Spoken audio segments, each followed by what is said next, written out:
सरासर अन्याय होगा उन बच्चों के साथ जो कि पहाड़ी क्षेत्रों में रहते हैं, पिछड़े क्षेत्रों में रहते हैं। एक सहारा मात्र उनके पास था जिससे वो नौकरियों में, प्रतियोगी परीक्षाओं में और पढ़ाई में सहारा उनको मिलता था, वो था उनके पास आरबीए। उस आरबीए में कटौती करने का काम सरकार कर रही है। ये सीधा सीधा उन सभी नौजवान बच्चों के फ्यूचर के साथ खिलवाड़ होगा, उनका गला घोंटने वाली बात होगी।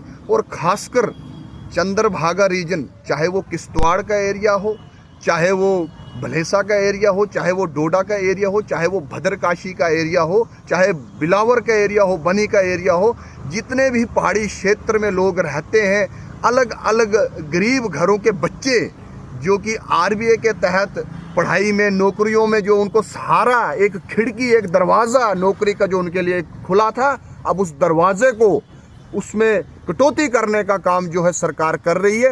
ये सरासर अन्याय होगा। मैं पहले भी इस चीज़ को कह चुका हूँ कि सरकार इन सब चीज़ों से ना खेले, क्योंकि ये बच्चों के भविष्य का सवाल है। और मेरा सभी लोगों से आग्रह है कि धर्म और पार्टी को साइड पर रखकर जनाब अपने बच्चों के भविष्य के लिए आपको आवाज़ उठानी चाहिए। अभी पॉलिटिकल पार्टियों का कोई मतलब नहीं है जनाब अली। आप सोचोगे कि मैं इस पार्टी से बिलोंग करता हूँ, मैं उस पार्टी से बिलोंग करता हूँ।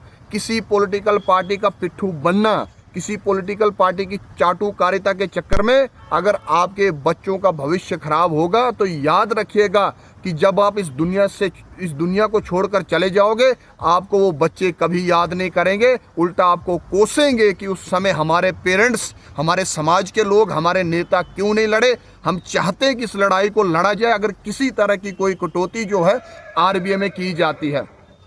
काफ़ी सारे सवाल सोशल मीडिया पे ये भी आए कि भैया ओपन मेरिट की परसेंटेज बढ़नी चाहिए। बिल्कुल हम उसका समर्थन करते हैं कि ओपन मेरिट की जो है रिजर्वेशन की जो परसेंटेज है उसको बढ़ाया जाए, लेकिन खाली आरबीए के जो बच्चे हैं जो आरबीए में फाल करते हैं उनका गला घोंट के नहीं होना चाहिए। अगर आपको उस परसेंटेज को बढ़ाना है तो उसमें जनाब अली एससी से भी कुछ कोटा काटा जाए, एसटी से भी काटा जाए, ओबीसी जितनी भी रिजर्वेशन है उनसे काट के जो है ओपन मेरिट को भी परसेंटेज अच्छी मिले। लेकिन ये नहीं कि आरबीए का गला घोंटने का काम आप लोग करोगे। और मैक्सिमम अगर आरबीए किसी बच्चे के पास है या कोई फाल उसमें करते हैं उस क्राइटेरिया में, वो मैक्सिमम फौजी, आपको पता है विलेजेस में, गाँव में, पिछड़े इलाकों में मैक्सिमम लोग जो है आर्मी में भर्ती हुए देश की सेवा कर रहे हैं। उनके बच्चों को अगर आरबीए का बेनिफिट हो रहा था, अगर उसी आरबीए को काटने की बात सरकार करेगी तो ये खिलवाड़ हम अपने बच्चों के साथ होने नहीं देंगे।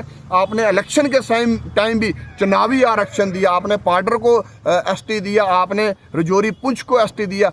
क्या हमारा डिस्ट्रिक्ट डोडा, अष्टवल डिस्ट्रिक्ट डोडा, चंद्रभागा रीजन फाल नहीं करता है? सेम उसी तरह की पहाड़ियां हैं, वही समस्याएं हैं जैसी रजौरी पुंछ में, जैसी पाडर में, लेकिन हम लोगों को नहीं मिला क्योंकि ये नाकामयाबी हमारे लीडरों की। आज भी सोशल मीडिया पे देखो, जहां हमारे बच्चों के साथ खिलवाड़ हो रहा है, उनके भविष्य के साथ खिलवाड़ करने का काम सरकारें कर रही है। हम सोशल मीडिया पे देखते हैं हमारे नेता नाच रहे हैं, उनको कोई फर्क नहीं पड़ता जनाब। उन्होंने पीढ़ियों के लिए पैसा इकट्ठा कर दिया, अब गला घोंट रहे हैं जो गरीब लोगों का, गरीब बच्चों का, जिनके पास एक सहारा था उसको भी छीनने का काम ये लोग कर रहे हैं। ये सरासर अन्याय होगा। अगर ऐसा होता तो इसके लिए हमें सड़कों पर उतरना पड़ेगा। और मैं हाथ जोड़ के लोगों से आग्रह करता हूं, अपने बच्चों के भविष्य के लिए आप सड़कों पर उतरो। किसी पॉलिटिकल पार्टी का पिट्ठू मत बनो, चाटुकार मत बनो। इन लोगों ने उस जगह एसटी दिया, ST2 दिया, जिस जगह इनको इलेक्शन लड़ना था, इसीलिए उन लोगों ने वहां पे एसटी दिया, लेकिन हम लोगों को एसटी नहीं दिखा। हर बार हमें पीछे धकेलने का काम इन लोगों ने किया। अब इस बार बिल्कुल भी ये चीज़ बर्दाश्त नहीं की जाएगी, टॉलरेट नहीं की जाएगी। इसीलिए सबको मिलकर इस पर आवाज़ उठानी चाहिए।